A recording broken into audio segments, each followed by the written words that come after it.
একসময় এই গেট দিয়েই প্রতিদিন হাজারো স্বপ্ন ভেতরে ঢুকত। হাসি, আড্ডা, তর্ক, প্রতিবাদ সবকিছুর সাক্ষী ছিল এই কলেজ গেট। আজ গেট আছে, কিন্তু মানুষ নেই। এই শহীদ মিনারে একসময় ফুল পড়ত শ্রদ্ধায়, কণ্ঠে উঠত প্রতিবাদের স্লোগান। আজ এখানে শুধুই নীরবতা, যেন ভাষার জন্য জীবন দেয়া মানুষগুলোকেও আর কেউ মনে রাখে না। এই একাডেমিক বিল্ডিংয়ের ক্লাসরুমগুলো একদিন ছিল প্রশ্ন আর সম্ভাবনায় ভরা। আজ বেঞ্চগুলো ধুলো জমে আছে, বোর্ডে লেখা নেই কোনো ভবিষ্যৎ। এই গোল চত্বর ছিল বিশাল মিলন মেলা, বন্ধুদের গল্প, আন্দোলনের পরিকল্পনা আর তরুণ মননের সাহসী সিদ্ধান্তের জায়গা।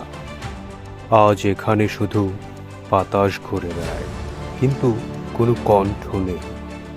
এই মাঠে একসময় ছোট্ট স্বপ্ন, জয়ের উল্লাস আর হারের হতাশা একসাথে।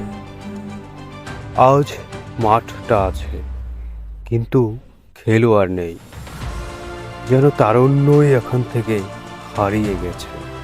এই ঘাটলায় বসে কত গল্প লেখা হয়েছে, বন্ধুত্বের, ভালোবাসা, জীবনের গল্প।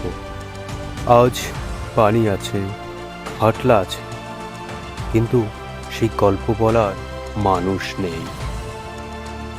একটা ঘটনা, আর তারপরেই ধীরে ধীরে পরিত্যক্ত হয়ে গেল আমাদের প্রাণপ্রিয় সরকারি ভিকু মেমোরিয়াল কলেজ। প্রশ্ন থেকে যায়, কলেজ কি শুধু বিল্ডিং আর জায়গার নাম, নাকি ছাত্রদের প্রাণে প্রাণে বেঁচে থাকা একটি প্রতিষ্ঠান? নীরবে ক্যাম্পাস আজও অপেক্ষায়।